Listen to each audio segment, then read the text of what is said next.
Friends 2.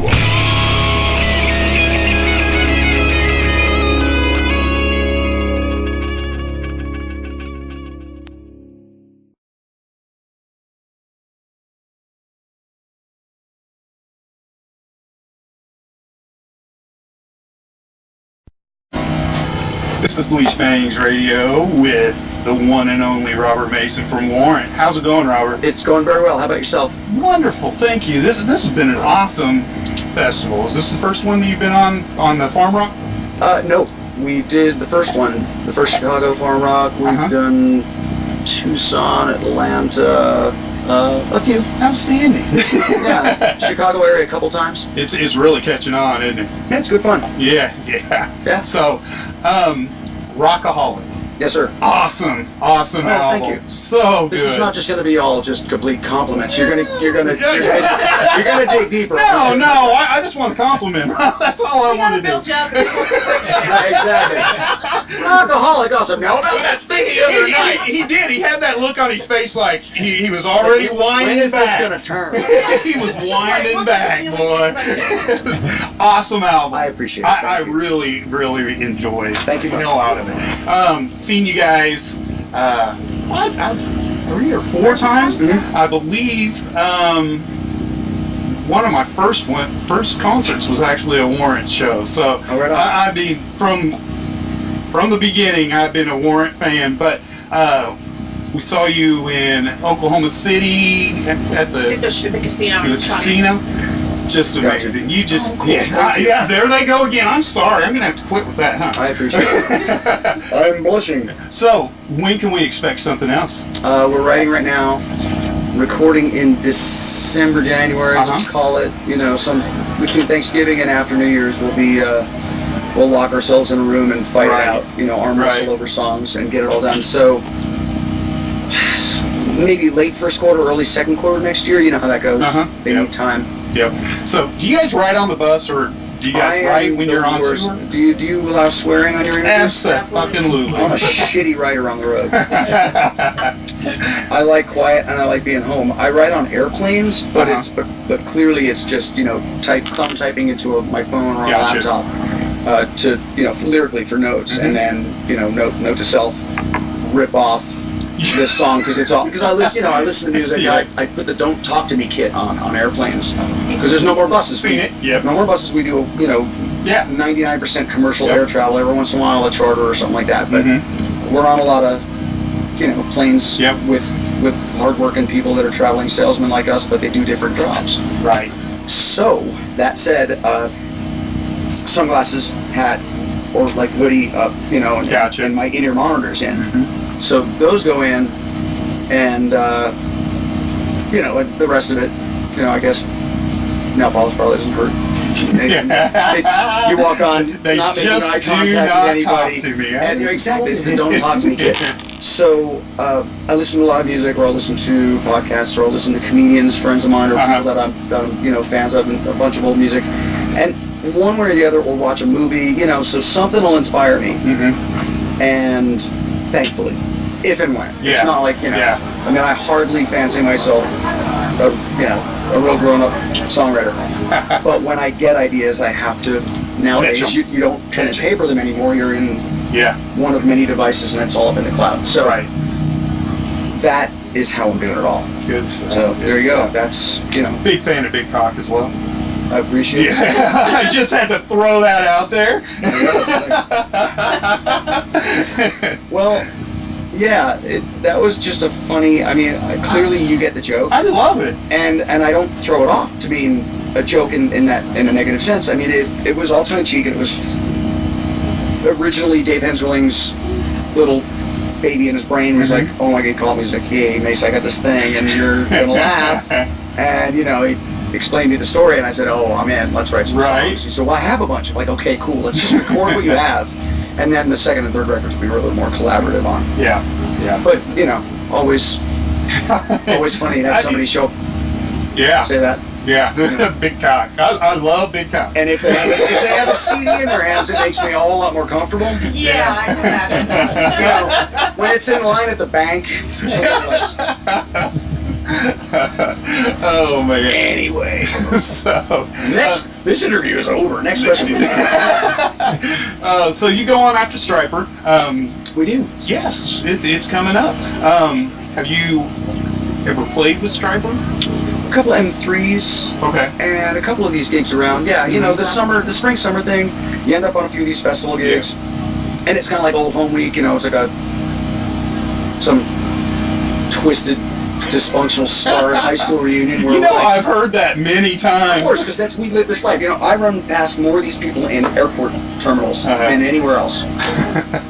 That's what everybody said. They're like, man, it is just like a family freaking reunion, man. And it's great. And it's great. So, what do you think about? We had Rocklahoma, but they're kind of changing their format just a bit. Correct. I was lucky enough to do like 2 or 3 Rocklahomas. Mm-hmm. Yeah. And it used to be pretty much like farm rock is right now, where it's bringing back the nostalgia. That's what this was necessitated by the switch over and change, which was a logical and natural change. Absolutely, and I applaud them for doing that. Like, there's no bitter at all. Mm-hmm. Even if this didn't exist, I would be like, cool, I get it. Yeah. It changed. But thankfully, we're able to do ones like this. Yeah. Well, it's kind of like over in Europe. It's different type of fan base over there. Yeah. And the reason why is there's so many different varieties of music at one show. And they're much more embraced in a wide, there's a wider palette. Yeah. Audience-wise, I think they have more tolerance for it. Or it's so diverse and factioned and people just get along better. There's something, more accepting of something's happening there. Totally. That it really is, and it always has been that way. I wish we could figure it out. Really, I wish we could figure it out and bring it back to the States. I don't know what it is either, man. Damn it! I was looking for him for the answer. I do not have time to figure that to unravel everyone's logic tonight. Well, we were talking to Steve Blaze about it, don't have time for it. And he was saying the same thing. He's like, I really don't know what it is either, but it is a different feel. You know what? It's like they're so ravenous as far as their hometown sports team, like we are in the States. I go there, soccer clubs and whatnot. It's like, I'm wearing this, that's my scarf. Yeah. Don't you dare touch my Manchester United scarf. I will effing, I'll give you a Birmingham kiss if you get off, Sorry, I know a lot of British people. And toured with, a bunch of people. But I got to see that a lot. I don't know.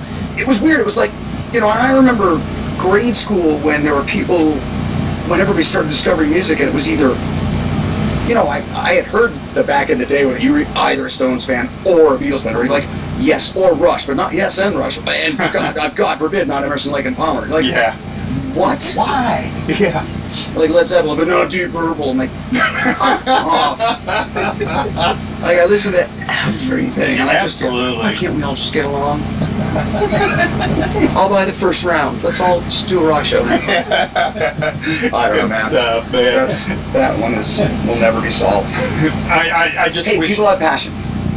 Yes. And that people have that sense of their band. Or bands that, if it's not their band, that's a pretty lofty goal to be somebody's band for life. But the thing that I think we tap into is a lot of nostalgia. People that lived through it the first time. And, people would say things like, hey, me and my first high school girlfriend. Yep. And, brings back. Or we stole a car, or we did blah, blah, blah, or my first concert, or whatever.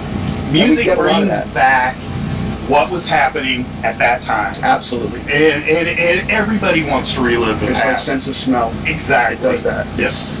Well, I think a lot of times, too, back in the 80s, when we were all younger, we couldn't afford the concert tickets. Mom and Dad were going to buy the concert tickets. Now we're all adults and we can afford it. So what do you mean you're going to big con? Really? My mom and Dad wouldn't buy my concert tickets. Why aren't we interviewing you? This sounds like we need to work this out. I don't have enough time tonight, but help me help you. Please. And this kind of feels like I just remembered because we saw you at Rockin' America as well. Yeah. And the one where it rained or not? Yes. Yeah, at the did. Up in the city. We were where just we would get fined for cussing on stage. Yes. Did I? I don't think you did. No. I think Joey did. Joey throws a lot of F-bombs, man. They shut down Fester. Look on stage. Oh, yeah. Oh. Tammy could not make it. Tammy was like, you're done. You're done. Man, I swear a lot. What are you gonna do? It's rock and roll, man. Yeah. Yeah. That's what you expected. Okay, even if it's Sunday, I'm not in church. Right. And why would you put a rock show next to the zoo? Anyway, just asking. But we digress. They did. So, well. Okay, so we're writing a record. Yes. We were, it obviously the Rockaholic thing, because I had history with the band, and my old band supported Warrant in arenas years ago, which was, you know, a blast. And Jeannie and I were friends, and that, you know, all that stuff that everybody on Wikipedia. If you read the first two paragraphs on Wikipedia, you know this shit. Yeah. But it added a certain amount of validity to, you know, me standing up there in the middle, and being the, you know, the idiot blonde, loudmouth blonde with a microphone in the middle, or wherever I'm running around to. So hitting Dixon with my mic stand like I did the other night. Sorry, Jared. Oops. No, dude, it was like the Matrix. It was like in slow mo. He just went. It went past him so close that he looked at me and he was just high-eyed. And I felt horrible because we had taken about a week off and a couple weeks off and then got back and we were like, you're not choreographed anymore. And I always look at my peripheral vision. So, but anyway, so for me, that record was cool. It's going to be great to do another one. You're a different person every time. Yeah. You know, I love doing the back catalog and the old songs, and I was a fan, so I genuinely, I hope audiences realize that I genuinely get off on that. Not like it's no cheeseball at all, like in a real way. Because I watched these songs from stage right after doing Lynch Mob shows, and now I get to sing these songs. See, that's so why life is weird in a weird way. You were the only person I probably could have even accepted. You really are. Just Robert because Plant wouldn't do it. He was busy. You know, Bono's got way too much money. It's just you were the perfect fit I appreciate to do it. Thanks. Well, we're all friends, and it was organic. And that meeting at Rocklahoma was kind of, you know, even though a few of us had stayed in touch, and I actually stayed in touch with Lane really closely back and forth, but hadn't heard from him in forever, and I know he was in a pretty dark place. And when I saw that their tour had come off the rails, I had heard a little bit about it, and I showed up at Rocklahoma, and I see Joey the night before, you know, in all our backstage games. Right. And he sees me, he's like from 10 feet away, he's got like, you know, beer in each hand, he's like, dude! And he filled me in on everything, and then I went to their sound check the next morning and talked about it, so, you know, but I'm happy to do it. Yeah, it's a perfect fit. I really, I could not see anybody else doing that. And that's high praise. Well, Stop already with the But some of the hybrid bands that I see now, I don't even picture you that way. That's a kind term you just used. No, because we were actually talking about some of the hybrid bands. We talked to Mike Tramp the other day.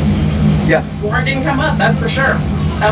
We brought up some other hybrids. I get it. I mean, I was in the band. Certain people don't even realize it because, you know, they're just not cognizant of everything that's going on, and I don't begrudge anybody for that, but there were people that don't realize that I was in the band like 3.5-ish years before Jeannie passed. So, you know, it might have been weird for a minute, and maybe it was between he and I, but not on my side at all. But like I said, this band needed 5 people on the same deck with the same headspace, wanting to be productive and do it right and do what they love to do. Yeah. And it was a 5-cylinder engine running on 4, and it was just not. It made everybody really unhappy. So I was fortunate, blessed, however you want to look at it, to be doing this, and I still am. It's awesome. Well, thank you very much. Oh, dude. I don't have anything else. Do you guys have anything for me? No, I just can't wait for the new record. Exactly. I really. I'm trying.